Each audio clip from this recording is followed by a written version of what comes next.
Okay, so I have bad news and I have good news. So I'll give you the bad news first. The bad news is that you would never be perfect enough for God to use for his glory. But the good news is that you would never be too broken enough for God to use you for his glory. And if you don't believe me, let's look at the ancestors of Jesus himself. So first, there was Tamar, who disguised herself as a prostitute to get pregnant. And then there was Rahab, who was quite literally a prostitute. And then there was David, who literally committed adultery with Bathsheba and orchestrated the death of her husband so that he could be with her. So these were deeply imperfect people, and if they were around today, many would judge them as way too far from God. Like, you're not even redeemable.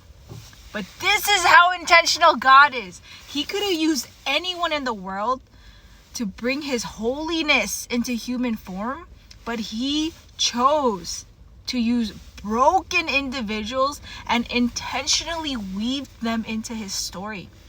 And this highlights something bold. God does not wait for people to be spotless before working through them. He redeems broken stories for his glory. So for you, you are never too dirty, too far gone, too irredeemable to be saved and to be used by God, because Jesus doesn't come from a lineage of flawless people with perfect faith who are clean cut. No, he came through adulterers, prostitutes, broken individuals, but they all lean their heart towards God. God does not need perfection. He needs repentance. He needs faith. This much faith. God just uses this much faith. He doesn't wait for you to clean yourself up and be perfect. When he calls you,